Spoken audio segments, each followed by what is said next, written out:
Suara tembakan itu seakan menghentikan waktu. Shen Guowei terdorong beberapa langkah ke belakang sambil memegangi tangan kanannya yang berlumuran darah. Sedangkan remote yang kembali terlepas langsung ditendang menjauh oleh salah seorang anggota kepolisian. Dalam hitungan detik, beberapa petugas bergerak cepat mengamankan seluruh sudut gudang. Sementara tim penjinak bom yang telah bersiap di luar segera memasuki bangunan setelah menerima isyarat dari pria tua yang baru datang. Shen Yanzi masih memandang pria tersebut dengan tatapan tidak percaya. Orang yang dipanggilnya guru itu bernama Han Ziguo, mantan kepala divisi investigasi kriminal yang juga merupakan sahabat paling dekat mendiang ayahnya.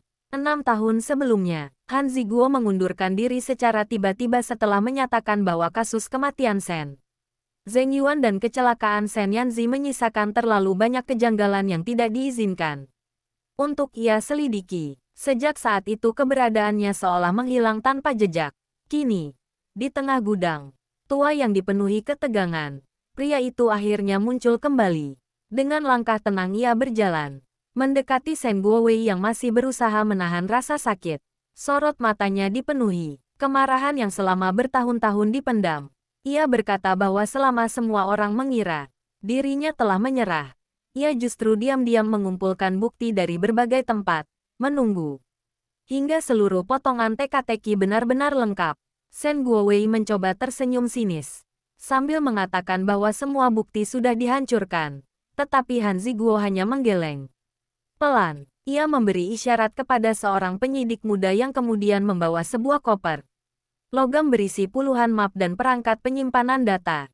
Di hadapan semua orang, Han Ziguo menjelaskan bahwa sebelum Gu Huai memulai penyelidikannya, ia telah lebih dulu menyimpan salinan setiap dokumen di tempat yang tidak pernah diketahui siapapun.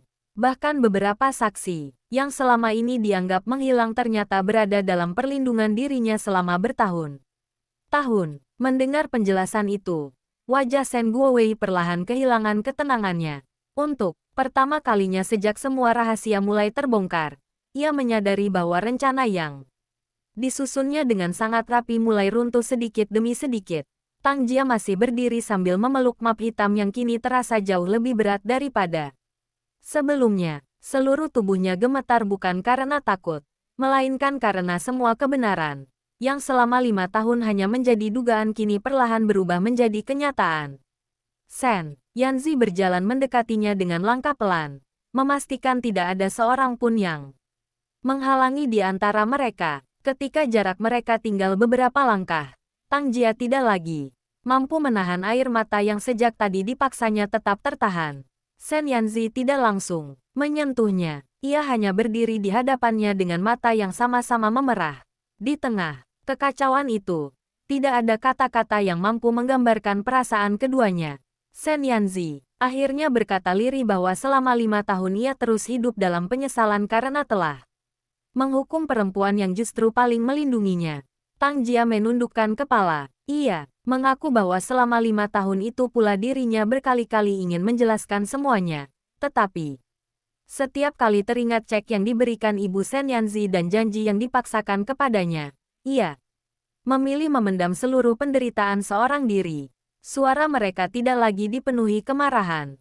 Seperti beberapa hari sebelumnya, yang tersisa hanyalah 2 orang yang sama-sama kehilangan 5 tahun hidup mereka akibat kebohongan orang lain. Ibu Shen Yanzi yang berdiri tidak jauh dari sana memejamkan mata sambil menangis dalam diam. Ia akhirnya menyadari bahwa kesalahan terbesar yang pernah dilakukannya bukan sekadar memisahkan 2 orang yang saling mencintai, melainkan menolak mempercayai ketulusan seseorang hanya karena status dan harta. Sementara itu tim penjinak bom bergerak cepat memeriksa seluruh bangunan. Mereka menemukan beberapa bahan peledak yang dipasang di balik pilar-pilar baja dan di bawah lantai kayu gudang. Setelah pemeriksaan singkat, ketua tim melaporkan bahwa perangkat tersebut memang asli, tetapi rangkaian pemicunya belum sepenuhnya aktif.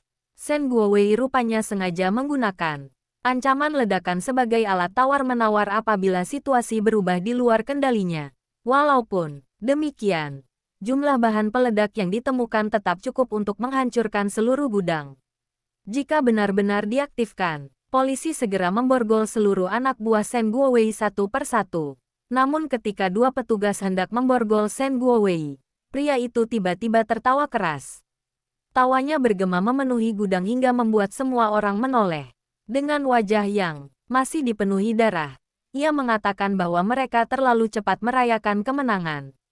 Menurutnya, sekalipun seluruh bukti berhasil ditemukan dan dirinya ditangkap, masih ada seseorang yang selama ini bekerja dalam bayang-bayang dan mengetahui seluruh rahasia keluarga Shen. Orang itu tidak pernah muncul di depan siapapun, tetapi justru menjadi dalang yang sesungguhnya. Han Ziguo menatapnya tajam dan meminta Shen Guowei berhenti mencoba mengacaukan penyelidikan. Namun Shen Guowei hanya tersenyum penuh ejekan sambil berkata bahwa dirinya hanyalah orang yang dimanfaatkan oleh seseorang yang jauh lebih kejam. Sebelum sempat menjelaskan lebih lanjut, ia mendadak terbatuk keras. Darah mengalir dari sudut bibirnya hingga membuat seluruh petugas terkejut. Dokter kepolisian segera memeriksanya dan menemukan bahwa Shen Guowei tanpa disadari telah menelan kapsul kecil yang disembunyikan di balik gigi palsunya. Meski tim medis segera memberikan pertolongan darurat, kesadarannya mulai menurun dengan cepat. Dalam kondisi antara sadar dan tidak, ia hanya sempat berbisik pelan bahwa mereka telah mencari orang yang salah selama ini. Lalu kepalanya terkulai tanpa mampu mengucapkan nama yang dimaksud. Gudang itu akhirnya berhasil diamankan menjelang tengah malam. Ambulans membawa Shen Guowei dengan pengawalan ketat menuju rumah sakit. Sementara seluruh dokumen dan barang bukti segera disegel untuk diperiksa lebih lanjut. Ketika kesibukan para petugas mulai mereda, Han Ziguo menghampiri Shen Yanzi dan Tang Jia. Dengan suara tenang ia mengatakan bahwa perjalanan mereka masih jauh dari selesai. Penangkapan Shen Guowei memang membuka pintu menuju kebenaran. Tetapi ucapan terakhir pria itu tidak boleh diabaikan begitu saja. Jika benar, masih ada seseorang yang selama ini bersembunyi di balik seluruh rangkaian peristiwa tersebut, maka bahaya belum benar-benar berakhir. Shen Yanzi mengangguk pelan. Lalu tanpa ragu kali ini ia menggenggam tangan Tang Jia. Perempuan itu sempat terdiam, tetapi tidak menarik tangannya. Seperti sebelumnya, mereka berdiri berdampingan memandang gudang tua yang perlahan dipenuhi cahaya lampu kendaraan polisi. Tidak ada janji yang diucapkan malam itu. Tidak ada kata-kata tentang masa depan ataupun permintaan untuk kembali seperti dulu. Namun setelah bertahun-tahun saling menjauh karena kebohongan, untuk pertama kalinya mereka memilih menghadapi kebenaran bersama. Apapun yang masih menunggu di depan mereka. Malam semakin larut ketika seluruh kawasan pelabuhan akhirnya dinyatakan aman. Kendaraan polisi mulai meninggalkan lokasi satu persatu, sementara garis pembatas dipasang mengelilingi gudang.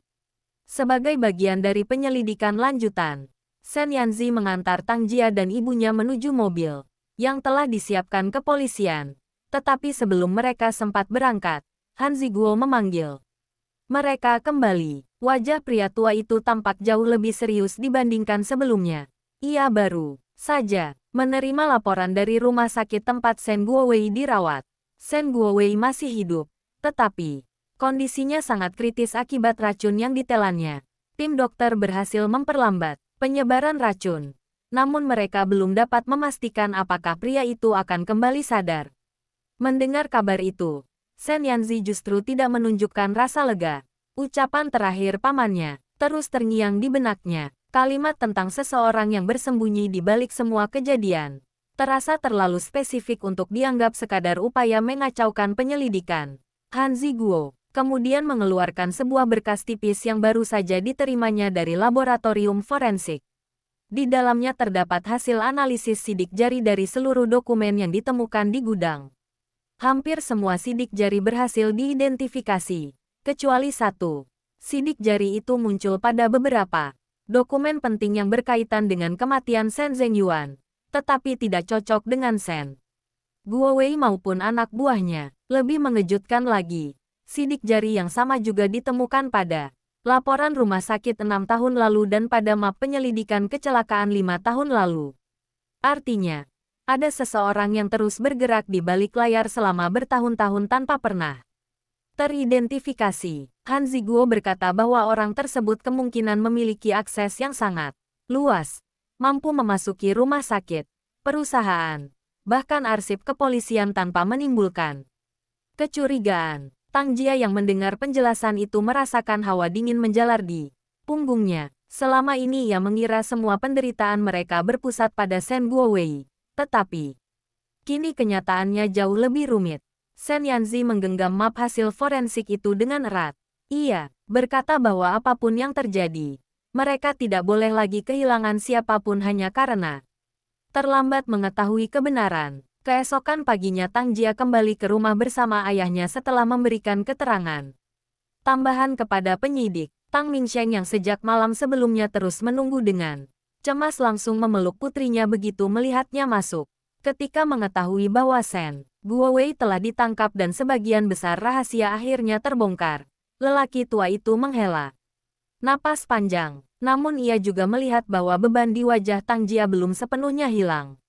Setelah Shen Yanzi berpamitan pulang, Tang Mingsheng memanggil putrinya duduk di halaman kecil rumah mereka. Dengan suara yang lembut ia berkata bahwa selama bertahun-tahun Tang Jia selalu hidup untuk melindungi orang lain hingga lupa memikirkan dirinya sendiri. Kini ketika semua kebenaran mulai terungkap, ia berharap putrinya tidak lagi memikul seluruh beban sendirian. Tang Jia menundukkan kepala sambil memandang kedua tangannya yang masih dipenuhi luka-luka kecil. Akibat kejadian semalam, ia mengaku bahwa dirinya mulai lelah terus hidup dalam ketakutan. Bukan takut terhadap bahaya, melainkan takut kehilangan orang-orang yang dicintainya untuk kedua kalinya. Tang Mingsheng menggenggam tangan putrinya dengan hangat lalu berkata bahwa rasa takut bukanlah tanda kelemahan. Justru karena masih mampu merasa takut, berarti hatinya belum berubah menjadi dingin seperti orang-orang yang menghancurkan hidup mereka. Di saat yang sama, di luar gang rumah kecil itu, Shen Yanzi belum benar-benar pergi. Ia berdiri cukup jauh sambil memandang rumah sederhana tersebut dari balik kaca mobil. Selama bertahun-tahun ia selalu mengira dirinya dapat melindungi orang yang dicintainya dengan kekuasaan dan uang. Namun, peristiwa beberapa hari terakhir membuatnya sadar bahwa perlindungan sejati dimulai dari kepercayaan. Ia tidak lagi ingin memutuskan sesuatu atas nama Tang Jia. Kali ini ia ingin berjalan di sampingnya, bukan di depannya. Sore harinya, Han Ziguo bersama tim penyidik mulai memeriksa kembali seluruh barang pribadi Shen Guowei yang disita dari rumah dan kantornya. Berjam-jam pencarian tidak menghasilkan sesuatu yang berarti hingga seorang penyidik muda menemukan sebuah kompartemen rahasia di balik rak buku ruang kerja Shen Guowei.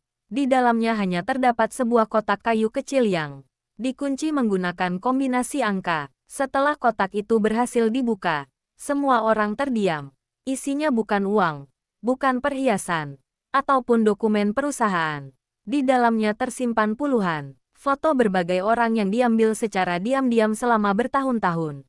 Ada foto Shen Yanzi ketika masih kuliah, foto Tang Jia saat bekerja lembur, foto Tang Mingsheng yang sedang menjalani dialisis, bahkan foto Gu Huai yang sedang bertemu dengan mantan penyidik lalu lintas beberapa minggu sebelumnya. Seluruh foto diberi tanggal dan catatan kecil mengenai aktivitas masing-masing.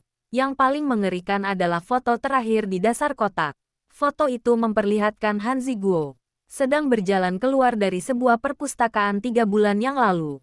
Di balik foto tersebut tertulis satu kalimat dengan tulisan tangan Shen Guowei. Dia sudah mulai mengingat semuanya. Awasi setiap langkahnya. Han Ziguo memandang foto itu cukup lama. Perlahan wajahnya berubah pucat. Ia berkata bahwa hanya ada satu orang yang mengetahui dirinya kembali menyelidiki kasus tersebut. Sejak awal, seseorang yang bahkan tidak pernah ia curigai. Penyidik lain segera bertanya siapa orang itu. Tetapi Han Ziguo tidak langsung menjawab. Ia meminta seluruh ruangan dikosongkan terlebih dahulu. Kemudian memandang Shen Yanzi dengan tatapan yang sangat berat. Dengan suara lirih ia berkata bahwa jika dugaannya benar, maka orang yang selama ini membocorkan setiap langkah penyelidikan bukan berasal dari keluarga Shen, melainkan dari dalam tim penyidik mereka sendiri. Malam itu, ketika Shen Yanzi kembali ke kantornya, sebuah pesan singkat masuk ke ponselnya dari Nomor yang sama sekali tidak dikenal. Tidak ada nama pengirim. Hanya sebuah foto. Foto tersebut menampilkan Tang Jia yang sedang menyiram tanaman di halaman rumah bersama ayahnya. Beberapa menit sebelumnya, di bawah foto itu tertulis kalimat yang sangat pendek. Kamu berhasil menangkap orang yang salah. Permainan kita baru saja dimulai. Wajah Shen Yanzi langsung membeku. Ia segera menghubungi kepala keamanan untuk memastikan kondisi rumah Tang Jia. Laporan yang diterimanya menyatakan bahwa seluruh petugas masih berjaga dan tidak melihat sesuatu yang mencurigakan. Justru itulah yang membuatnya semakin gelisah. Seseorang berhasil memotret Tang Jia dari jarak yang sangat dekat tanpa diketahui siapapun, lalu mengirimkannya. Hanya beberapa menit setelah foto itu diambil, orang tersebut jelas mengetahui setiap gerakan mereka, seolah selalu berada selangkah di depan. Shen Yanzi perlahan menghapus pesan itu, setelah menyimpannya sebagai barang bukti, lalu berdiri di depan jendela kantornya sambil memandang gemerlap kota yang mulai diselimuti malam. Ia akhirnya menyadari bahwa pertarungan yang sesungguhnya belum benar-benar dimulai. Shen Guowei mungkin telah jatuh, tetapi bayangan yang selama ini mengendalikan seluruh permainan masih berada di luar sana, mengawasi setiap langkah mereka dengan sabar, menunggu saat yang tepat untuk kembali bergerak.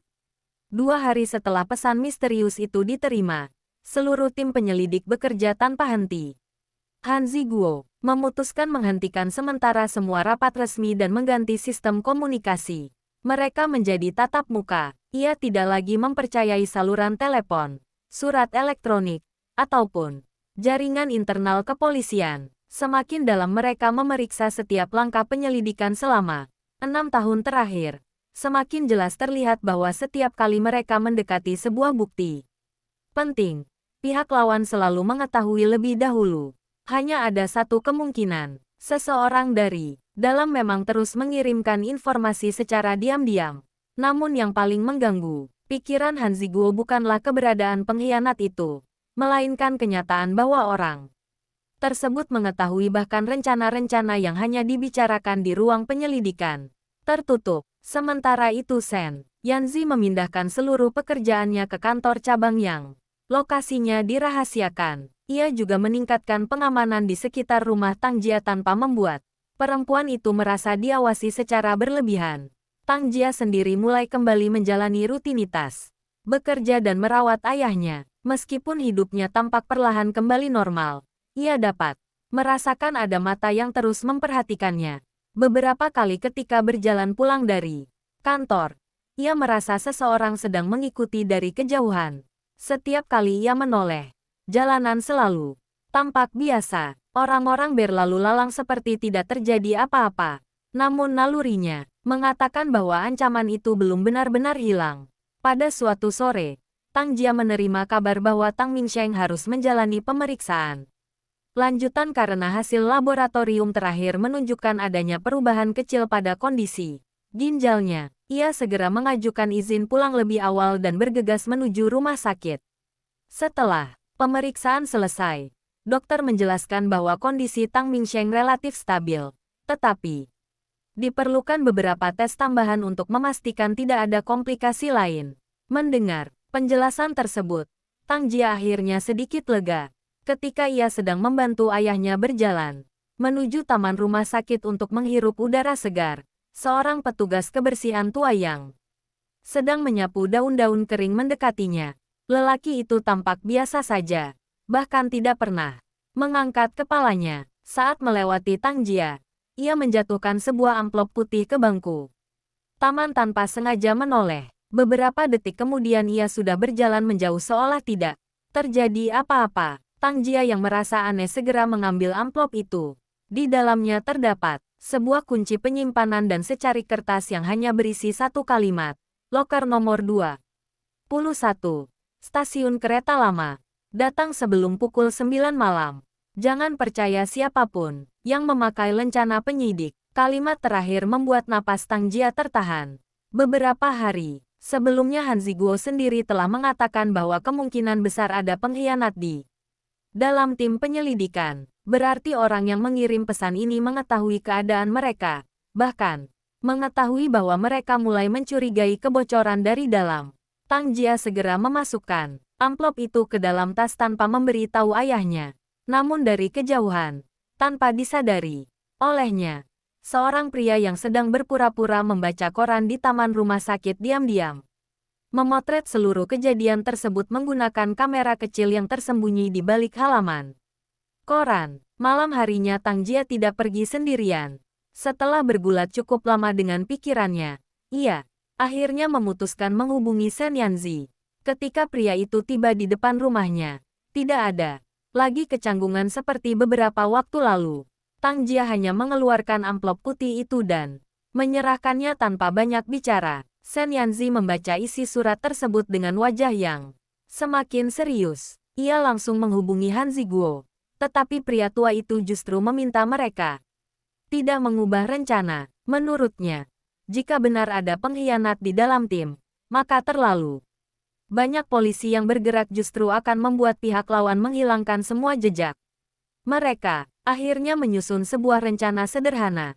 Tang Jia akan tetap menuju stasiun kereta lama sesuai petunjuk, sedangkan Shen Yanzi dan Han Ziguo mengawasi dari lokasi berbeda tanpa memperlihatkan keberadaan mereka. Tepat pukul 8:50, Tang Jia membuka loker nomor 21 menggunakan kunci yang diterimanya. Di dalam loker hanya ada sebuah buku catatan lusuh dan sebuah perekam suara berukuran kecil. Ketika ia menekan tombol pemutar, terdengar suara seorang pria yang berbicara dengan napas terburu-buru. Suara itu langsung dikenali Shen Yanzi melalui alat komunikasi yang mereka gunakan. Itu adalah suara mendiang ayahnya, Shen Zhengyuan. Rekaman tersebut tampaknya dibuat beberapa hari sebelum kematiannya. Dengan suara lemah ia mengatakan bahwa jika rekaman ini suatu hari ditemukan, berarti dirinya mungkin sudah tidak lagi hidup. Ia mengaku telah mengetahui bahwa ada seseorang di dalam keluarganya yang bekerja sama dengan pihak luar untuk mengambil alih perusahaan. Namun sebelum sempat menyebut nama orang tersebut, rekaman mendadak dipenuhi suara benturan keras, lalu terputus begitu saja. Tang Jia dan Shen Yanzi saling berpandangan. Rekaman itu belum memberikan jawaban yang mereka cari, tetapi membuktikan bahwa Shen Zhengyuan telah menyadari adanya pengkhianatan bahkan sebelum meninggal.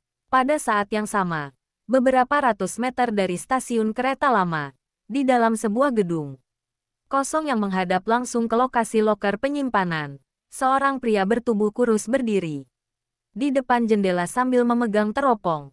Di belakangnya terdapat beberapa layar komputer yang menampilkan rekaman kamera pengawas dari berbagai sudut kota. Salah satu layar memperlihatkan Tang Jia dan Shen Yanzi di stasiun, sementara layar lain menunjukkan Han Ziguo yang sedang mengawasi dari atap bangunan seberang. Pria itu tersenyum tipis, lalu menekan sebuah tombol pada alat pengubah suara.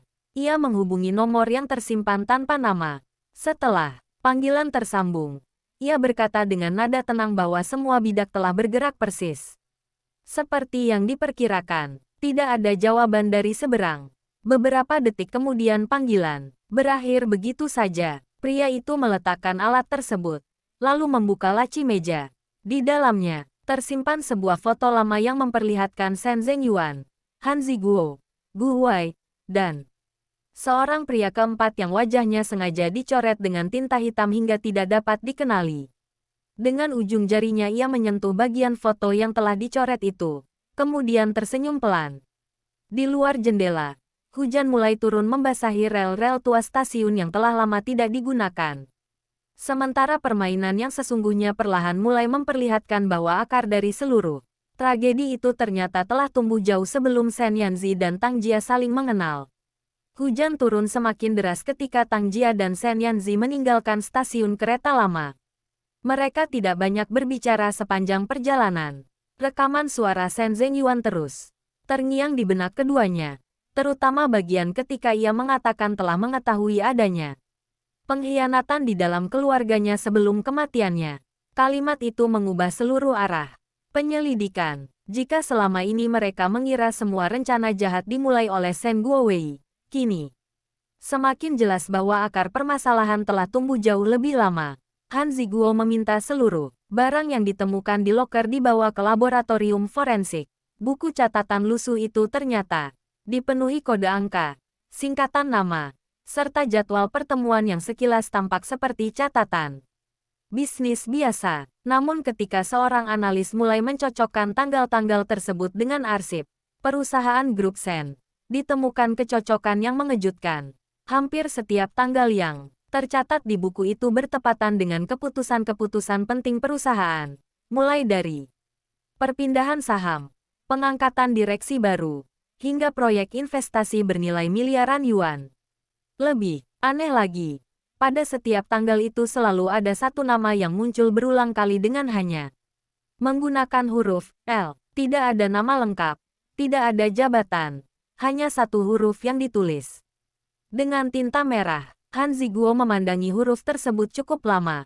Ia merasa pernah melihat kode yang sama bertahun-tahun lalu, tetapi ingatannya masih belum mampu menemukan di mana. Di sisi lain ruangan, Sen Yanzi memperhatikan foto lama yang ditemukan di meja pria misterius. Berdasarkan laporan pengintaian sementara, wajah yang dicoret tinta hitam itu membuatnya merasa sangat akrab, seolah dirinya pernah mengenal orang tersebut ketika masih kecil. Namun, setiap kali ia mencoba mengingat, bayangan itu selalu menghilang sebelum menjadi jelas. Keesokan harinya, Tang Jia kembali bekerja seperti biasa agar tidak menarik perhatian siapapun. Sejak restrukturisasi perusahaan, tanggung jawabnya sebagai supervisor semakin besar. Namun pagi itu suasana kantor terasa berbeda. Banyak pegawai terlihat gelisah setelah mendengar kabar penangkapan Shen Guowei yang mulai bocor ke kalangan internal perusahaan. Beberapa direktur datang dan pergi dengan wajah tegang, sementara rapat-rapat mendadak dibatalkan tanpa penjelasan. Ketika Tang Jia sedang memeriksa laporan keuangan bulanan, sekretaris direktur pusat menghampirinya dan menyerahkan sebuah map tua yang ditemukan di ruang arsip. Menurut sekretaris itu, map tersebut secara keliru ditempatkan di bagian administrasi dan ternyata berisi dokumen lama yang berkaitan dengan proyek penelitian tempat Tang Jia pernah bekerja bersama Sen Yanzi 6 tahun lalu. Tang Jia membawanya ke meja kerja tanpa rasa curiga. Namun begitu membuka halaman pertama, ia langsung membeku. Di dalam map itu terdapat daftar anggota tim penelitian lengkap dengan tanda tangan masing-masing. Semua nama yang ia kenal masih ada, termasuk nama Sen Yanzi dan dirinya sendiri. Akan tetapi, di bagian paling bawah terdapat satu nama yang sama sekali tidak pernah ia ingat. Nama itu tercatat sebagai konsultan eksternal yang hanya hadir selama 2 minggu pertama proyek berlangsung. Anehnya, seluruh kolom identitas orang tersebut telah ditutup menggunakan tinta hitam, seolah seseorang sengaja berusaha menghapus keberadaannya. Yang tersisa hanya satu huruf pertama dari nama belakangnya, yaitu huruf L. Jantung Tang Jia berdetak lebih cepat. Huruf itu sama persis dengan kode yang ditemukan di buku catatan dari loker stasiun. Ia segera memotret dokumen tersebut menggunakan telepon genggam dan mengirimkannya kepada Han Ziguo. Beberapa menit kemudian pria tua itu langsung menelepon dengan suara yang dipenuhi kegelisahan. Ia meminta Tang Jia meninggalkan kantor secepat mungkin dan tidak memberitahu siapapun mengenai penemuan tersebut. Sebelum Tang Jia sempat bertanya alasannya, sambungan telepon sudah lebih dulu diputus. Tang Jia baru saja memasukkan dokumen itu kembali ke dalam map ketika seluruh lampu kantor tiba-tiba padam. Ruangan yang semula terang berubah gelap hanya dalam sekejap. Para pegawai mulai saling bertanya karena sistem cadangan listrik juga tidak menyala. Di tengah kebingungan itu, alarm darurat berbunyi nyaring di seluruh gedung. Melalui pengeras suara terdengar pengumuman agar seluruh karyawan segera meninggalkan bangunan karena terjadi gangguan pada sistem kelistrikan. Orang-orang berhamburan menuju tangga darurat. Tang Jia ikut bergerak bersama mereka sambil terus menggenggam map tua tersebut. Namun ketika mencapai lantai 9, seorang pria berpakaian petugas teknisi tiba-tiba menghentikannya. Pria itu mengatakan bahwa tangga di bawah telah ditutup dan mengarahkan Tang Jia menuju jalur evakuasi lain. Sesaat Tang Jia hampir mengikutinya, tetapi tiba-tiba ia teringat pesan misterius yang pernah diterimanya. Jangan Percaya siapapun yang memakai lencana penyidik. Kini pria di depannya memang bukan penyidik. Tetapi lencana identitas yang dikenakannya tampak sangat baru. Bahkan plastik pelindungnya belum dilepas sepenuhnya. Kecurigaan langsung memenuhi pikirannya. Tang Jia berpura-pura mengangguk. Tetapi ketika pria itu berbalik menunjukkan arah, ia justru berlari menuju tangga utama. Dari belakang terdengar suara langkah cepat mengejarnya. Beberapa pegawai yang panik tidak menyadari apa yang sedang terjadi. Tang Jia menuruni anak tangga secepat mungkin hingga akhirnya berhasil keluar dari gedung melalui pintu samping. Begitu menginjak trotoar, sebuah mobil hitam berhenti mendadak di depannya. Shen Yanzi keluar dengan wajah tegang. Tanpa banyak bicara ia langsung menarik Tang Jia masuk ke dalam mobil. Pada saat yang sama, pria yang menyamar sebagai teknisi muncul di pintu samping gedung. Tatapan mereka bertemu hanya sesaat sebelum pria itu menghilang kembali ke dalam kerumunan. Mobil melaju meninggalkan kawasan kantor dengan kecepatan tinggi. Shen Yanzi baru saja menerima informasi dari Han Ziguo bahwa sistem kelistrikan gedung sengaja diretas dari luar. Selama beberapa menit untuk menciptakan kekacauan. Tujuannya bukan mencuri dokumen perusahaan, melainkan mengambil sesuatu dari tangan Tang Jia. Tang Jia segera menyerahkan map tua yang berhasil dibawanya keluar. Shen Yanzi membukanya sambil tetap mengawasi jalan. Ketika melihat nama konsultan yang telah dihitamkan, wajahnya perlahan berubah. Ia tidak mengenali nama lengkapnya, tetapi bentuk tanda tangan yang masih tersisa membangkitkan kenangan yang selama ini terkubur jauh di dalam ingatannya. Tiba-tiba terlintas bayangan masa kecil ketika ayahnya pernah mengajak seorang pria muda makan malam bersama keluarga. Pria itu sering dipanggil dengan nama Profesor Lin, seorang ilmuwan yang dahulu menjadi sahabat sekaligus rekan penelitian Shen Zhengyuan sebelum menghilang secara misterius lebih dari 10 tahun lalu. Shen Yanzi memejamkan mata beberapa saat, berusaha memastikan bahwa ingatannya tidak keliru. Jika huruf L yang selama ini muncul di berbagai dokumen memang merujuk kepada Profesor Lin, maka semua dugaan mereka selama ini mungkin masih belum menyentuh pusat persoalan. Di saat yang sama, telepon Han Ziguo kembali berdering. Kali ini bukan dari penyidik, melainkan dari laboratorium forensik. Dengan suara tergesa-gesa petugas di sana melaporkan bahwa hasil analisis sidik jari misterius akhirnya menemukan kecocokan. Sidik jari itu bukan milik Shen Guowei, bukan pula milik salah seorang anak buahnya. Sidik jari tersebut terdaftar atas nama seseorang yang secara resmi telah dinyatakan meninggal dunia 11 tahun yang lalu, yaitu Profesor Lin Zichen. Mendengar nama itu, Han Ziguo perlahan menutup matanya. Ia akhirnya mengerti mengapa setiap langkah penyelidikan mereka selalu terlambat satu langkah. Musuh yang selama ini mereka kejar ternyata bukan bayangan tanpa identitas, melainkan seseorang yang menurut seluruh catatan negara sudah lama tidak lagi hidup.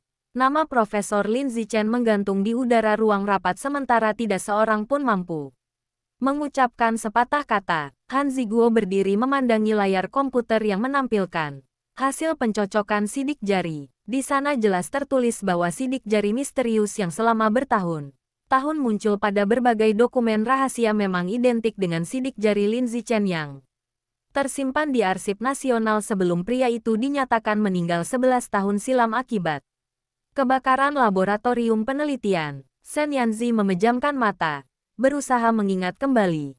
Sosok pria yang samar-samar masih tersimpan dalam ingatan masa kecilnya. Ia teringat bagaimana ayahnya sering memuji kecerdasan Profesor Lin dan mengatakan bahwa suatu hari nanti mereka akan mengubah dunia melalui hasil penelitian bersama. Namun beberapa bulan kemudian nama Profesor Lin menghilang begitu saja dari rumah mereka. Ayahnya tidak pernah lagi membicarakan sahabatnya itu. Bahkan setiap kali Shen Yanzi bertanya, Shen Zhengyuan hanya menjawab singkat bahwa Profesor Lin telah pergi sangat jauh. Kini, setelah mengetahui bahwa sidik jari pria tersebut muncul dalam penyelidikan pembunuhan, kecelakaan, dan berbagai dokumen perusahaan, Shen Yanzi mulai menyadari bahwa ayahnya mungkin telah menyembunyikan sesuatu yang jauh lebih besar daripada sekadar konflik bisnis. Han Ziguo kemudian membuka arsip lama mengenai kebakaran laboratorium 11 tahun lalu. Anehnya, tidak pernah ditemukan jenazah Profesor Lin.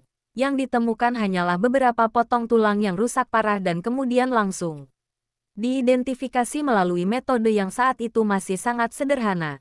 Setelah diperiksa ulang, menggunakan teknologi forensik terbaru, ternyata catatan identifikasi tersebut mengandung banyak ketidaksesuaian. Dengan kata lain, sangat mungkin Profesor Lin sebenarnya tidak pernah meninggal. Selama 11 tahun ia hanya menghilang, membiarkan seluruh dunia percaya bahwa dirinya telah menjadi korban kebakaran. Penemuan itu segera mengubah arah penyelidikan secara menyeluruh. Polisi kembali membuka seluruh berkas lama yang berkaitan dengan Profesor Lin. Mereka menemukan bahwa sebelum kebakaran laboratorium terjadi, Profesor Lin dan Shen Zhengyuan sedang memimpin proyek penelitian revolusioner di bidang teknologi energi. Proyek tersebut dibiayai oleh pemerintah dan beberapa perusahaan besar, termasuk grup Shen. Namun beberapa minggu sebelum laboratorium terbakar, proyek itu tiba-tiba dihentikan tanpa penjelasan resmi. Seluruh dokumen penelitian dinyatakan musnah bersama kebakaran, sementara nama Profesor Lin perlahan dihapus dari hampir semua arsip publik. Ketika Han Ziguo meminta salinan dokumen asli kepada kementerian terkait, jawaban yang diterima justru semakin mencurigakan. Sebagian besar arsip proyek telah diklasifikasikan sebagai rahasia negara dan hanya dapat diakses dengan izin khusus. Shen Yanzi memandangi daftar dokumen yang disegel itu dengan tatapan tajam. Ia mulai memahami mengapa ayahnya begitu berhati-hati selama tahun-tahun terakhir hidupnya. Mungkin Shen Zhengyuan telah menemukan sesuatu dalam penelitian tersebut, sesuatu yang membuat banyak orang berkepentingan membungkamnya. Tang Jia yang sejak tadi mendengarkan hanya mampu menarik napas panjang. Selama ini ia mengira seluruh tragedi yang menimpa dirinya dan Shen Yanzi berasal dari perebutan kekuasaan keluarga Shen.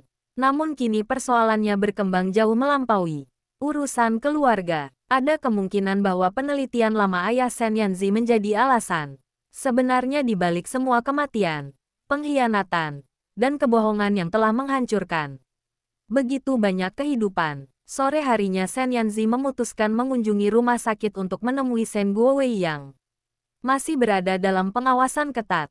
Kondisi pria itu sedikit membaik setelah dokter berhasil menetralisasi sebagian racun di dalam tubuhnya. Ketika Shen Yanzi memasuki ruang perawatan, Shen Guowei sedang menatap langit-langit dengan wajah yang sangat pucat.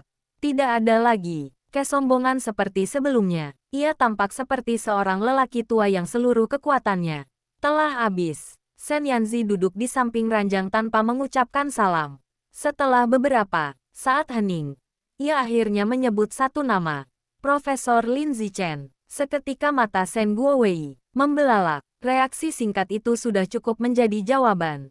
Shen Yanzi melanjutkan dengan suara tenang bahwa mereka telah mengetahui Profesor Lin kemungkinan masih hidup. Mendengar itu, Shen Guowei tertawa pelan meski suara tawanya berubah menjadi batuk yang panjang.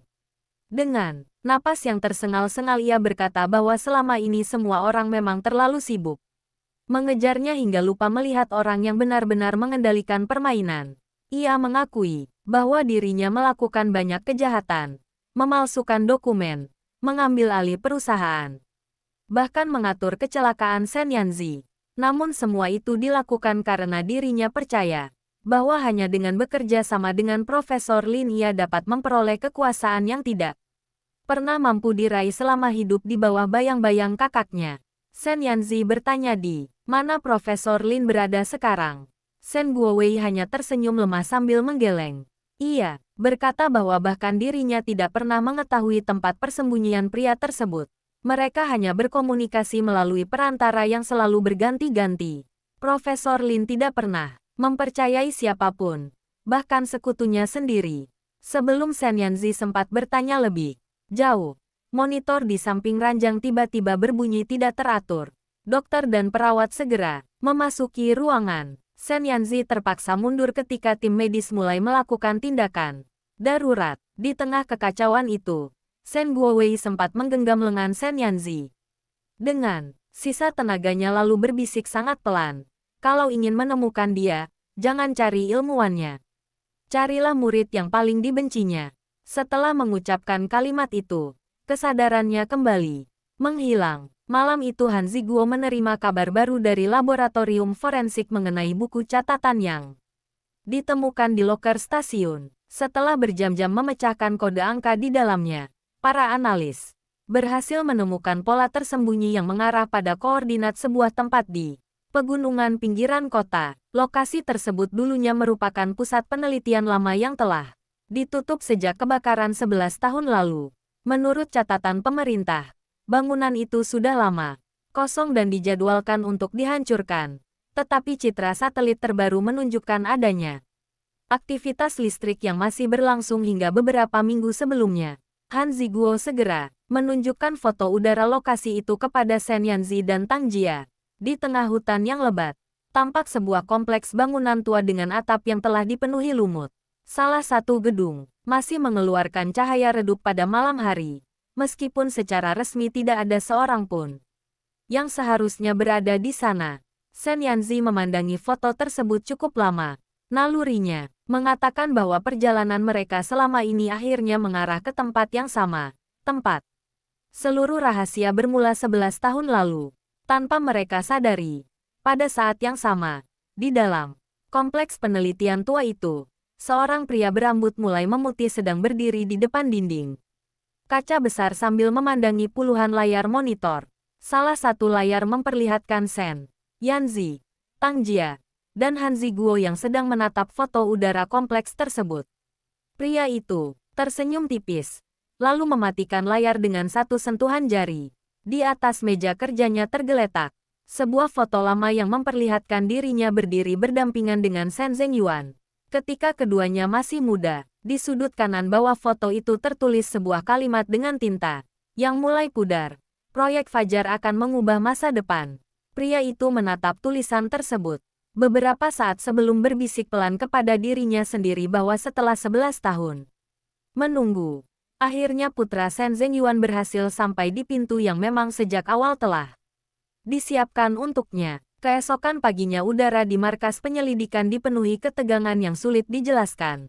Han Ziguo membentangkan peta besar kawasan pegunungan di atas meja, sementara beberapa penyidik senior mempelajari setiap jalur menuju kompleks penelitian tua yang selama 11 tahun dianggap kosong. Berdasarkan citra satelit dan pemindaian panas terbaru, hanya satu bangunan yang masih menunjukkan aktivitas listrik. Tidak ada kendaraan yang keluar masuk melalui jalan utama, tetapi terdapat jejak roda yang mengarah ke sebuah terowongan servis lama di sisi utara gunung. Terowongan itu dulunya digunakan untuk mengangkut peralatan laboratorium berukuran besar dan telah ditutup secara resmi bertahun-tahun sebelumnya. Han Ziguo menjelaskan bahwa jika Profesor Lin benar-benar bersembunyi di sana, berarti ia telah mempersiapkan tempat itu sejak lama. Seluruh sistem keamanan kemungkinan besar masih aktif dan dipenuhi jebakan. Karena itulah, ia memutuskan operasi tidak akan melibatkan pasukan dalam jumlah besar. Terlalu banyak orang justru akan memperbesar kemungkinan informasi kembali bocor kepada pengkhianat yang masih bersembunyi di dalam tim mereka. Hanya beberapa orang yang mengetahui rencana sebenarnya, yaitu Han Ziguo, Shen Yanzi, Tang Jia, Gu Huai yang masih dirawat namun terus memberikan petunjuk melalui catatan tertulis, serta dua penyidik yang telah bekerja bersama Han Ziguo selama lebih dari 20 tahun. Bahkan kepada kepolisian daerah, Han Ziguo hanya melaporkan bahwa mereka akan melakukan pemeriksaan rutin terhadap bangunan terbengkalai.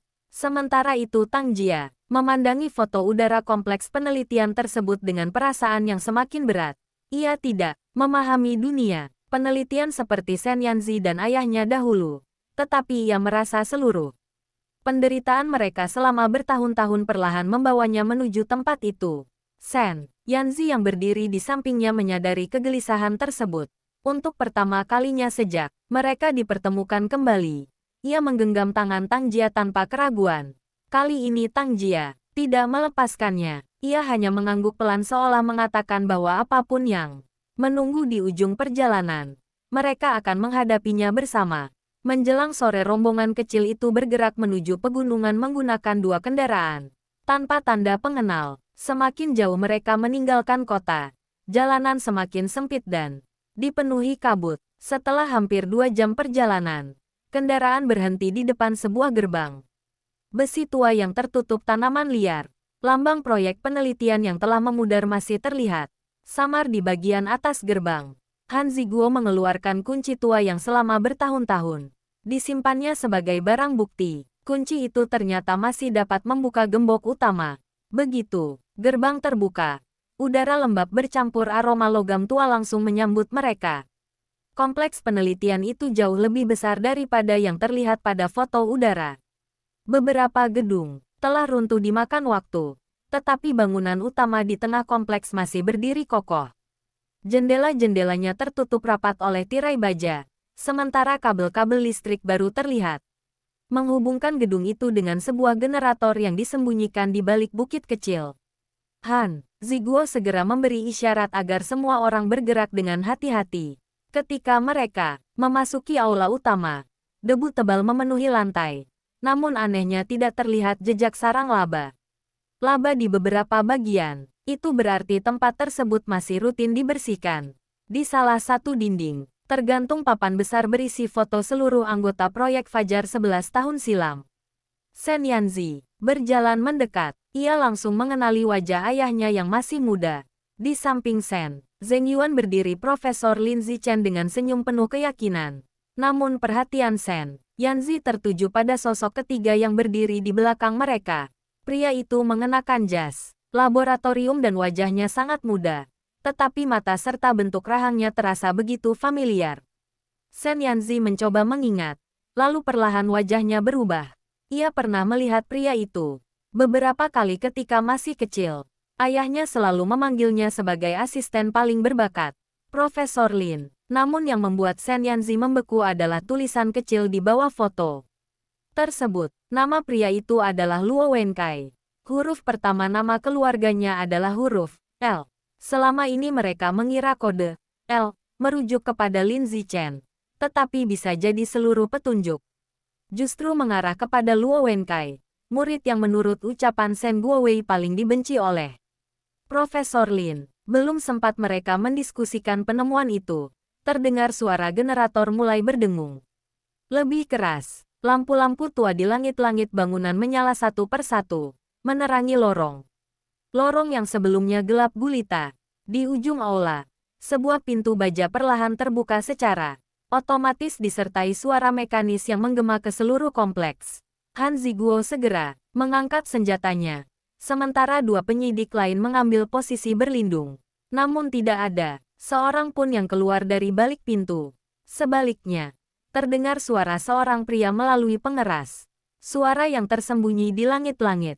Suaranya tenang, jelas, dan dipenuhi nada yang hampir terdengar ramah. Pria itu menyapa Sen Yanzi dengan menyebut namanya secara lengkap, lalu mengatakan bahwa ia telah menunggu kedatangan putra Sen Zheng Yuan selama 11 tahun.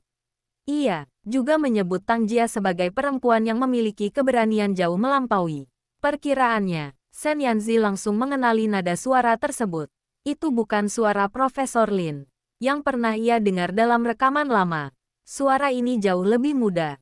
Han Ziguo bertanya siapa sebenarnya orang yang berbicara. Pria itu tertawa pelan sebelum menjawab bahwa pertanyaan tersebut seharusnya sudah memiliki jawaban sejak mereka menemukan foto proyek Fajar beberapa menit sebelumnya. Dengan langkah hati-hati, Sen Yanzi memasuki lorong di balik pintu baja.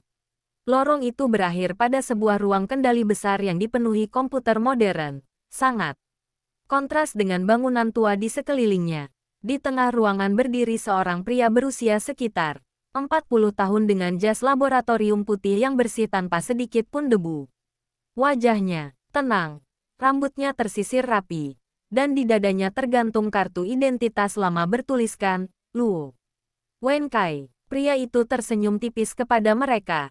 Ia mengakui bahwa dirinya memang murid terbaik Profesor Lin sekaligus orang yang selama bertahun-tahun membangun kembali proyek Fajar dari balik bayang-bayang. Namun sebelum Sen Yanzi sempat menanyakan keberadaan Profesor Lin, Luo Wenkai menggeleng pelan sambil memandang foto lama Sen Zheng Yuan yang terpajang di layar besar di belakangnya. Dengan suara yang sama tenangnya ia berkata bahwa mereka semua masih melakukan kesalahan yang sama. Selama 11 tahun mereka terus mencari Profesor Lin sebagai dalang utama. Padahal pria itu telah kehilangan kendali atas semuanya jauh sebelum kebakaran laboratorium terjadi. Ruangan itu kembali sunyi. Han Ziguo menatap Luo Wenkai dengan penuh kewaspadaan. Sementara Tang Jia berusaha mencerna setiap kalimat yang baru saja didengarnya.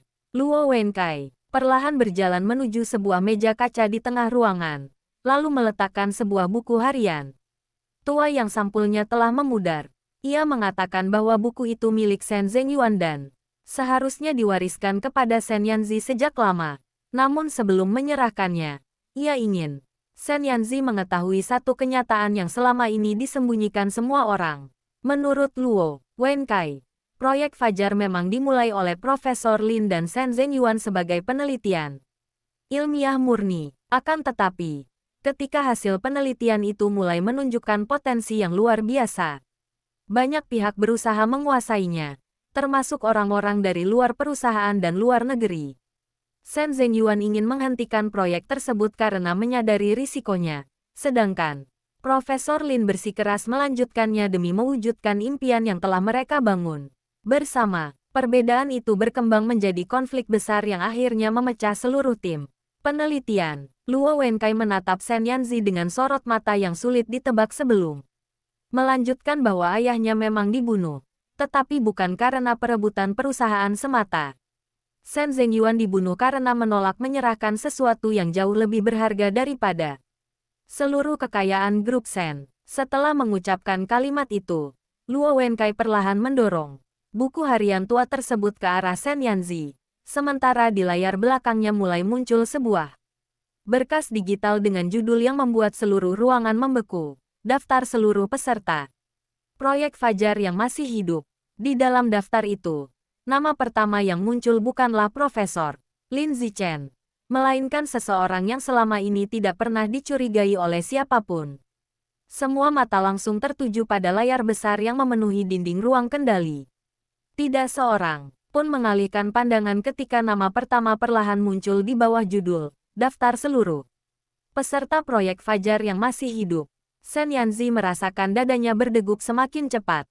Selama ini ia telah mempersiapkan dirinya menghadapi berbagai kemungkinan, termasuk jika Profesor Lin ternyata masih hidup.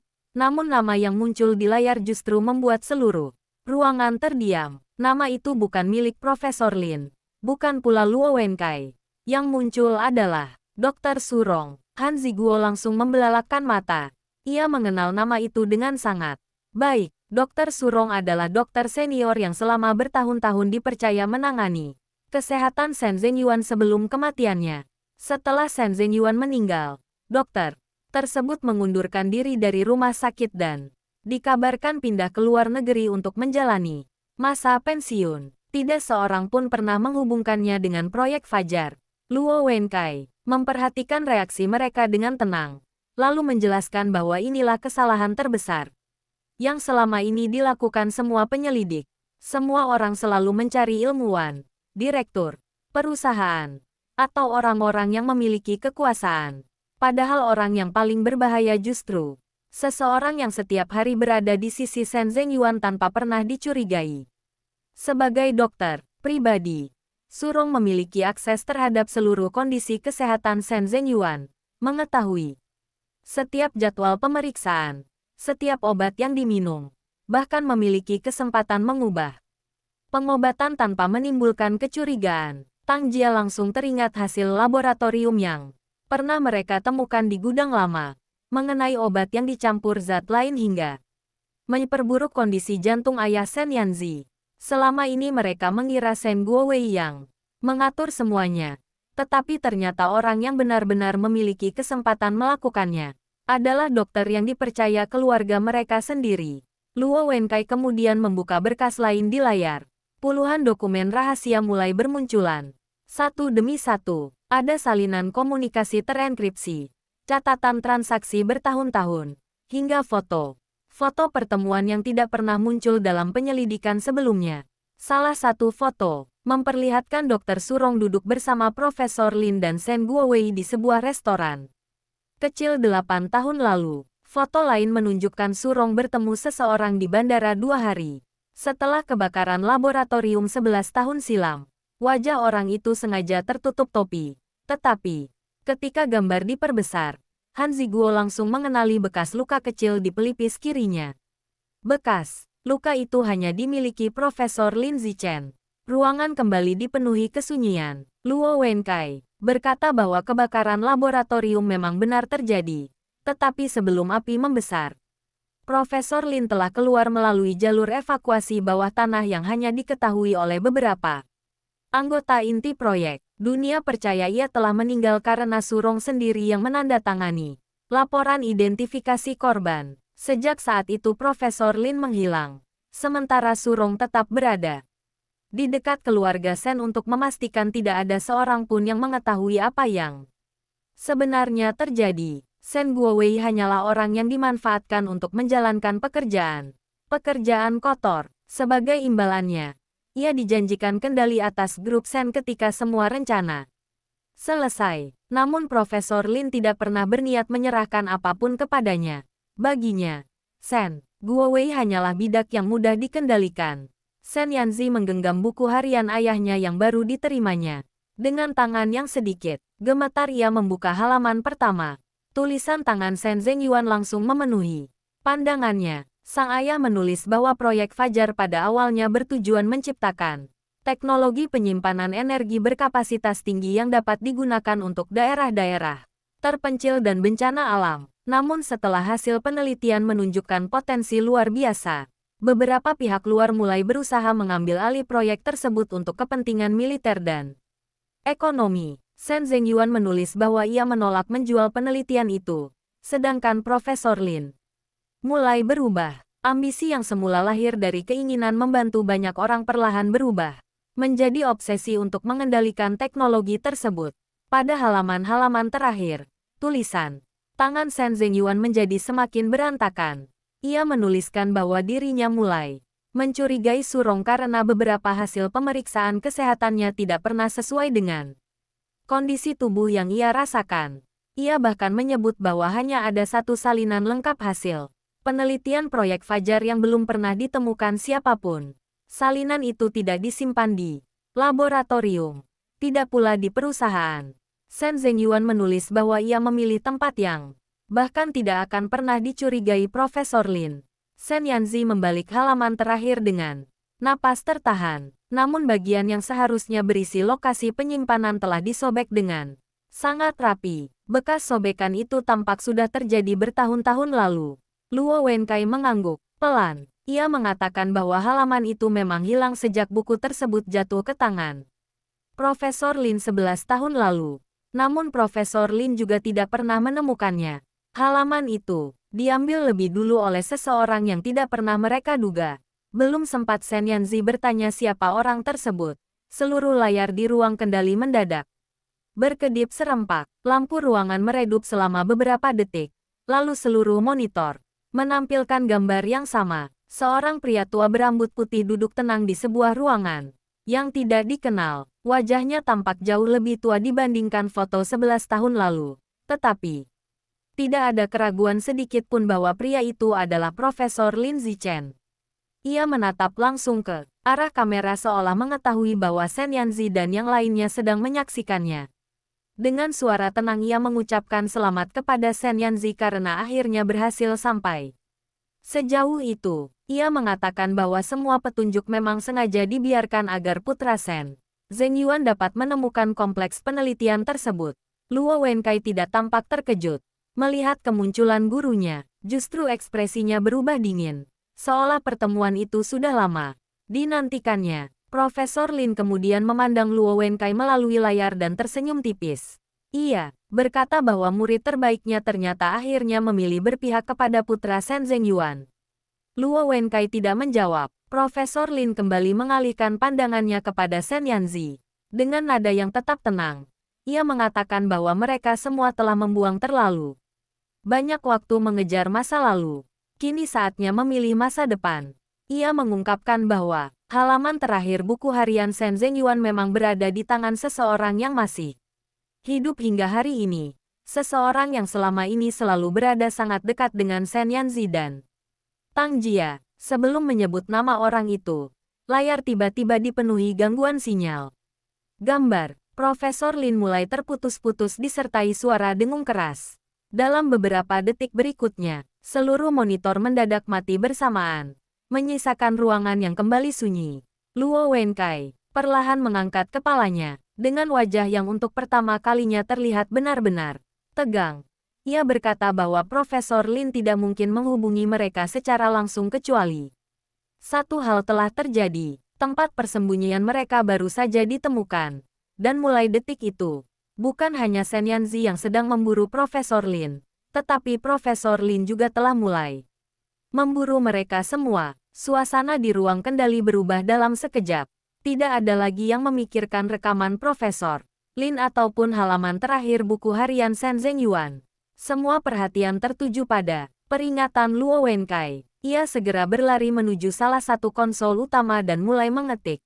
Dengan cepat, layar-layar yang semula padam kembali menyala satu persatu, menampilkan denah seluruh kompleks penelitian. Beberapa titik merah mulai berkedip di berbagai sisi bangunan.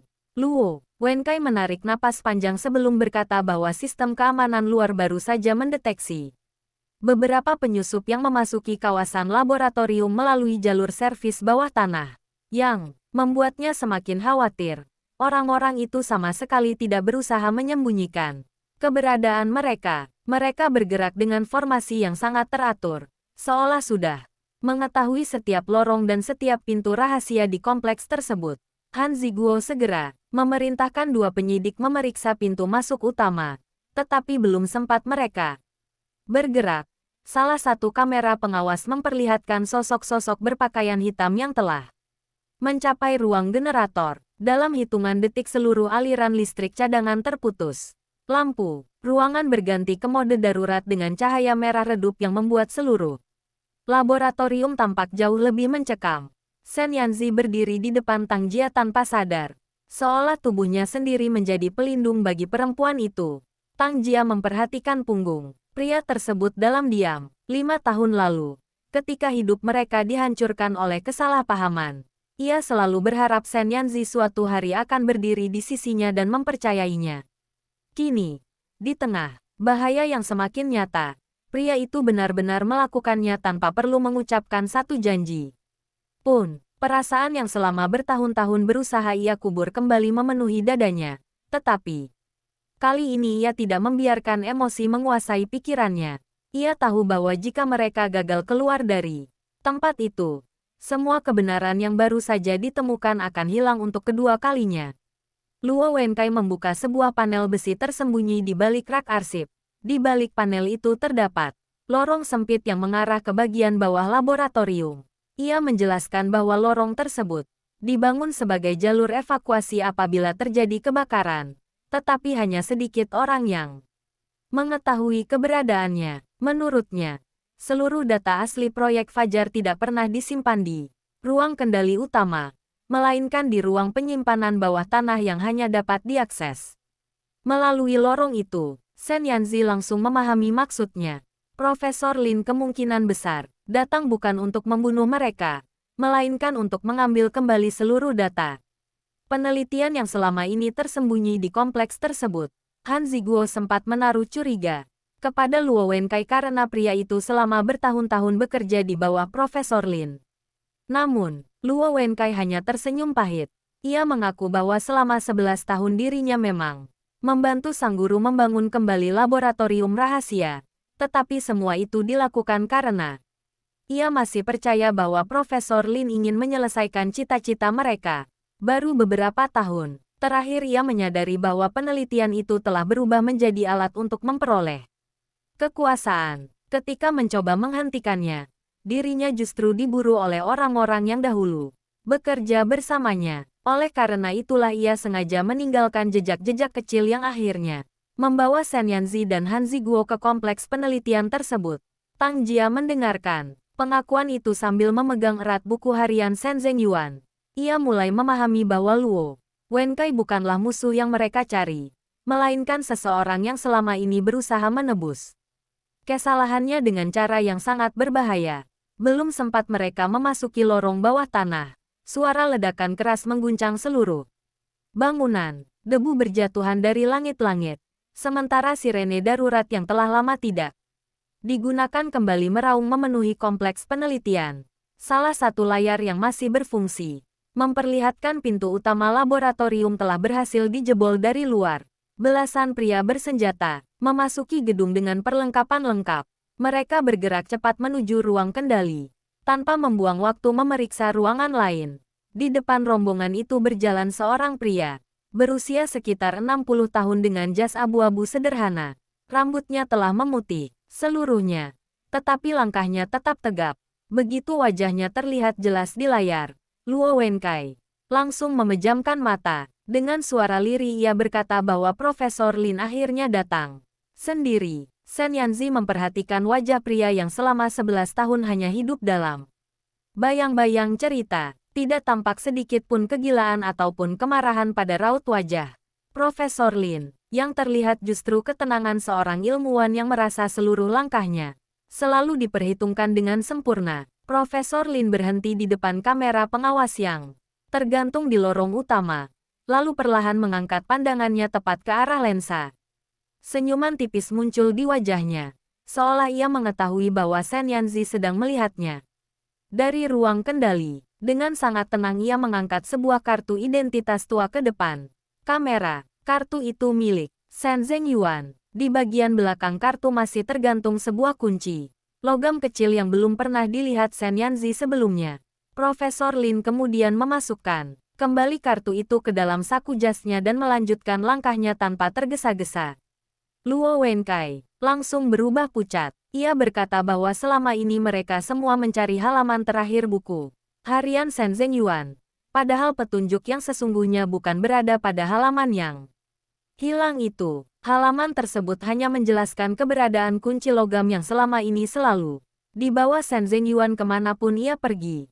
Jika Profesor Lin kini telah memperoleh kartu identitas beserta kunci itu, berarti hanya tinggal selangkah lagi baginya untuk membuka ruang inti proyek Fajar yang selama 11 tahun tetap tersegel.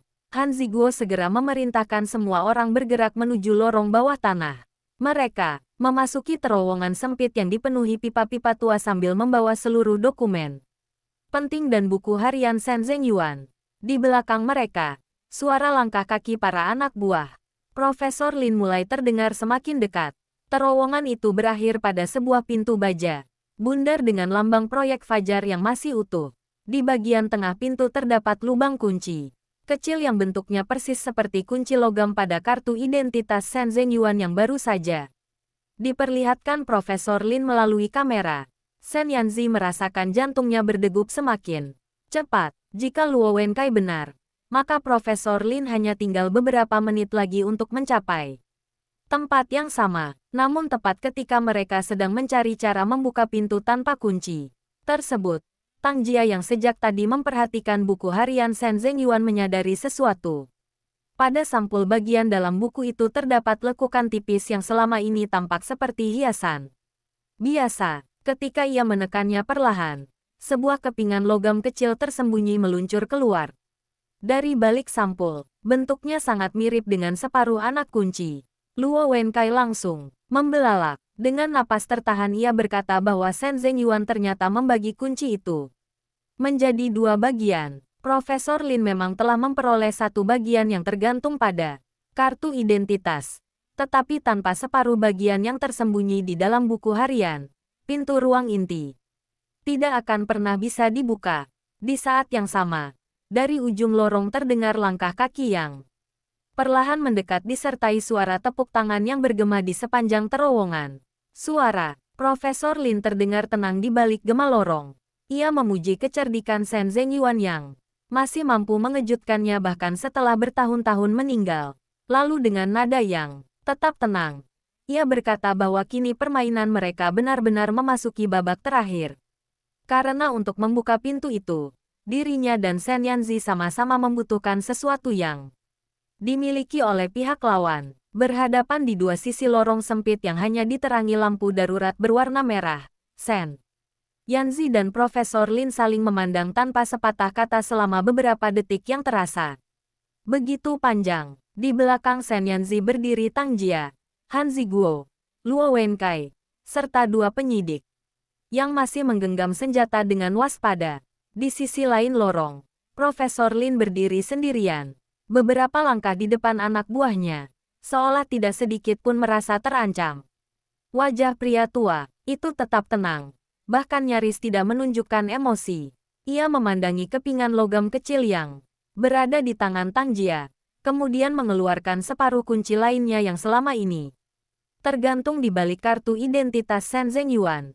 Dengan suara yang pelan namun jelas, ia berkata bahwa Shen Zhengyuan memang selalu lebih berhati-hati darinya. Bertahun-tahun lalu, mereka berdua sepakat membuat sistem pengamanan yang tidak dapat dibuka oleh satu orang saja. Kunci itu sengaja dibelah menjadi dua agar tidak ada seorang pun yang dapat mengakses ruang inti.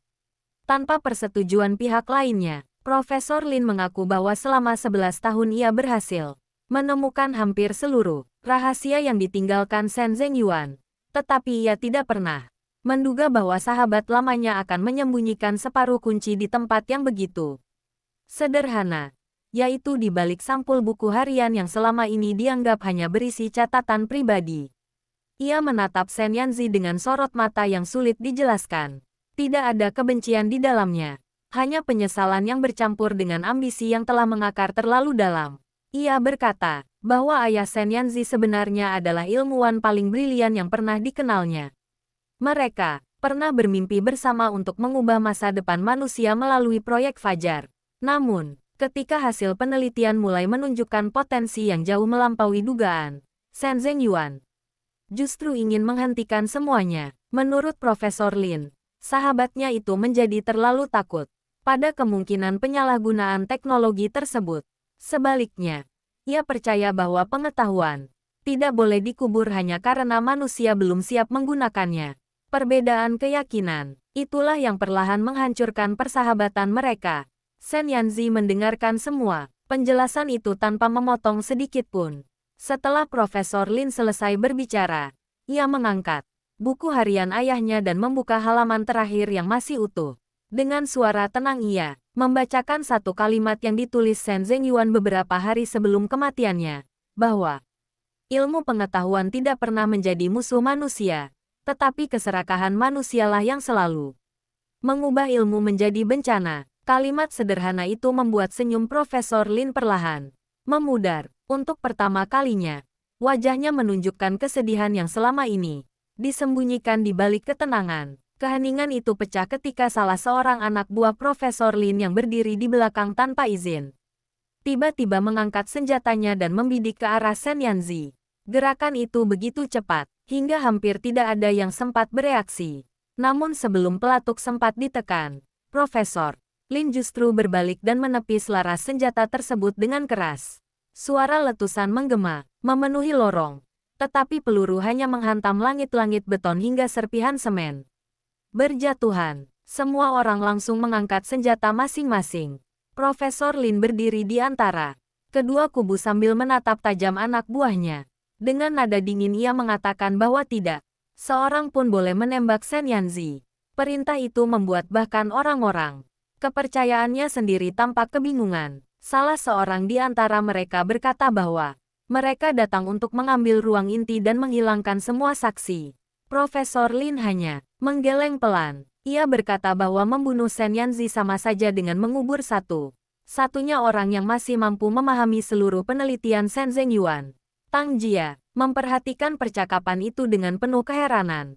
Dari semua kemungkinan yang ia bayangkan, ia tidak pernah menyangka Profesor Lin justru melindungi Shen Yanzi dari anak buahnya sendiri. Luo Wenkai yang berdiri di samping Han Ziguo kemudian menjelaskan dengan suara pelan bahwa selama bertahun-tahun Profesor Lin memang berubah menjadi sosok yang sangat ambisius. Tetapi ada satu hal yang tidak pernah berubah. Ia selalu menganggap Shen Zhengyuan sebagai satu-satunya orang yang benar-benar setara dengannya. Setelah sahabatnya meninggal, Profesor Lin memandang Shen Yanzi sebagai satu-satunya pewaris kemampuan ilmiah Shen Zhengyuan. Ia tidak ingin membunuh putra sahabatnya. Ia justru ingin membuktikan bahwa keyakinannya selama ini benar. Profesor Lin kemudian kembali menghadap Shen Yanzi dan berkata, bahwa ruang inti proyek Fajar berisi seluruh hasil penelitian asli yang tidak pernah bocor kemana pun. Di dalamnya juga terdapat rekaman terakhir Shen Zhengyuan yang dibuat beberapa jam sebelum kematiannya. Ia menawarkan sebuah pilihan. Jika Shen Yanzi bersedia membuka pintu itu bersama dirinya, maka semua rahasia akan terungkap malam itu juga. Namun jika Shen Yanzi menolak, Profesor Lin berjanji akan menghancurkan seluruh kompleks penelitian, beserta semua data yang tersisa, sehingga dunia tidak akan pernah mengetahui kebenaran yang sesungguhnya. Tang Jia menoleh ke arah Shen Yanzi. Ia dapat melihat betapa berat pilihan yang kini berada di hadapan pria itu. Membuka pintu bersama Profesor Lin berarti memberikan kesempatan kepada orang yang selama ini menjadi sumber dari seluruh tragedi untuk memperoleh kembali sesuatu yang sangat diinginkannya. Tetapi menolak juga berarti mungkin kehilangan seluruh bukti yang dapat membersihkan nama Shen Zhengyuan untuk selamanya. Han Ziguo menggeleng pelan, memberi isyarat agar Shen Yanzi tidak mempercayai satupun perkataan Profesor Lin. Namun sebelum Shen Yanzi sempat menjawab, Tang Jia perlahan melangkah maju. Semua orang langsung menoleh kepadanya. Dengan suara yang tenang, ia berkata bahwa selama ini mereka semua terus dipaksa memilih di antara dua pilihan buruk. 5 tahun lalu ia dipaksa memilih antara cinta dan keselamatan Shen Yanzi. Shen Yanzi dipaksa memilih antara mempercayainya atau mempercayai kebohongan yang disusun orang lain. Kini Profesor Lin kembali menawarkan pilihan yang sama. Tang Jia menggeleng pelan lalu berkata bahwa ia menolak memainkan permainan yang dibuat orang lain. Lagi, ia mengambil separuh kunci dari dalam buku harian, memandanginya beberapa saat, kemudian berjalan menuju pintu baja bundar. Semua orang mengawasinya dengan napas tertahan. Tang Jia tidak menyerahkan kepingan itu kepada Profesor Lin ataupun Shen Yanzi. Sebaliknya, ia memasukkan kepingan logam tersebut ke dalam lubang kecil di sisi dinding yang sejak tadi tidak diperhatikan siapapun. Terdengar bunyi mekanis yang sangat pelan. Luo Wenkai langsung membelalak. Ia berteriak bahwa itu bukan lubang kunci ruang inti, melainkan mekanisme darurat yang hanya diketahui oleh Shen Zhengyuan. Dalam hitungan detik seluruh lorong mulai bergetar. Dari balik dinding terdengar suara roda-roda besi tua yang mulai bergerak setelah lebih dari 1 dekade tidak pernah digunakan. Profesor Lin memandang Tang Jia dengan ekspresi yang untuk pertama kalinya benar-benar terkejut. Ia berbisik pelan bahwa Shen Zhengyuan ternyata telah meninggalkan satu lapisan pengamanan terakhir yang bahkan dirinya tidak pernah ketahui. Perlahan-lahan, bukan pintu ruang inti yang terbuka, melainkan seluruh lantai lorong bergeser ke samping, memperlihatkan sebuah tangga spiral yang turun jauh ke bawah perut gunung menuju tempat yang selama 11 tahun tidak pernah ditemukan oleh siapapun. Seluruh lorong berguncang hebat ketika tangga spiral itu perlahan muncul dari balik lantai batu. Debu yang selama bertahun-tahun mengendap beterbangan memenuhi udara, sementara suara roda-roda besi tua bergema jauh ke dalam perut gunung. Tidak seorang pun bergerak, bahkan Profesor Lin memandangi mekanisme rahasia itu dengan tatapan yang dipenuhi ketidakpercayaan. Selama 11 tahun ia meyakini telah mengetahui setiap rancangan laboratorium, setiap jalur evakuasi, dan setiap ruang tersembunyi yang pernah dibangun bersama Shen Zhengyuan. Namun, kenyataan di hadapannya membuktikan bahwa sahabatnya diam-diam menciptakan satu lapisan terakhir yang tidak pernah dibagikan kepada siapapun. Luo Wenkai memandang tangga yang terus turun ke dalam kegelapan sambil berbisik bahwa dirinya sama sekali tidak pernah mengetahui keberadaan tempat itu. Han Ziguo segera mengangkat senter dan mengarahkan cahayanya ke bawah. Tetapi sinar tersebut tidak mampu mencapai dasar tangga. Kedalamannya jauh melebihi perkiraan mereka. Profesor Lin kemudian menarik napas panjang dan tersenyum tipis. Ia mengakui bahwa Shen Zhengyuan memang selalu menyisakan satu langkah di luar dugaan semua orang. Namun justru karena itulah ia semakin yakin bahwa seluruh jawaban yang dicarinya selama 11 tahun berada di bawah sana. Ia melangkah maju hendak memasuki tangga, tetapi Shen Yanzi langsung menghalangi jalannya. Untuk beberapa saat keduanya kembali saling berpandangan tanpa kata. Akhirnya Profesor Lin mengangguk pelan dan berkata bahwa kali ini ia bersedia berjalan di belakang. Menurutnya, Hanya Shen Yanzi yang berhak memimpin langkah pertama menuju warisan. Terakhir ayahnya. Kalimat itu membuat seluruh lorong kembali sunyi. Shen Yanzi tidak menjawab. Ia hanya menoleh kepada Tang Jia yang masih menggenggam buku harian Shen Zhengyuan. Perempuan itu membalas pandangannya dengan anggukan kecil. Tanpa perlu berbicara. Keduanya memahami bahwa apapun yang menunggu di bawah sana akan mengubah seluruh hidup mereka. Sekali lagi, dengan penerangan seadanya, rombongan mulai menuruni tangga spiral yang seolah tidak pernah berakhir. Semakin dalam mereka melangkah, suhu udara semakin dingin. Dinding-dinding beton berubah menjadi batu alam yang dipahat dengan sangat rapi. Di beberapa bagian masih terlihat pipa-pipa tua dan kabel yang ternyata masih dialiri listrik. Setelah menuruni ratusan anak tangga, mereka akhirnya tiba di sebuah lorong melingkar yang jauh lebih modern daripada laboratorium di atas. Lampu-lampu putih otomatis menyala ketika sensor gerak mendeteksi kehadiran mereka. Tidak ada debu, tidak ada karat.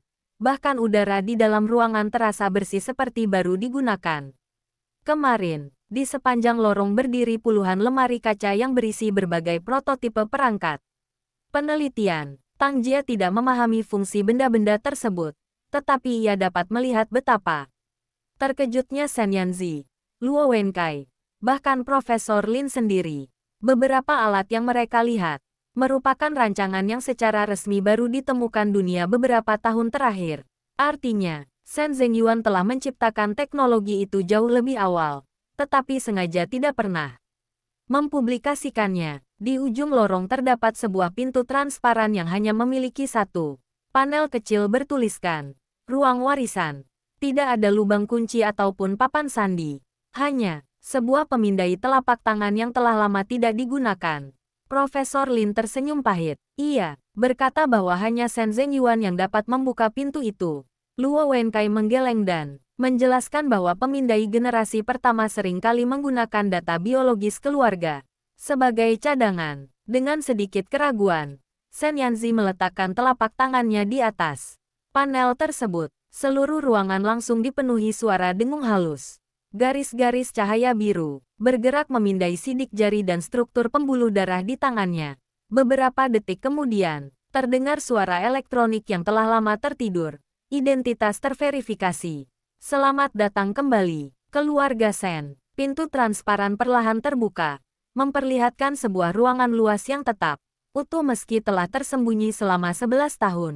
Di tengah ruangan berdiri sebuah meja bundar dengan satu proyektor holografi kuno yang masih aktif menggunakan sumber daya mandiri. Begitu seluruh rombongan masuk pintu di belakang, mereka menutup secara otomatis. Lampu ruangan meredup, kemudian cahaya biru lembut muncul dari proyektor. Perlahan-lahan sosok tiga dimensi Shen Zhengyuan terbentuk di atas meja.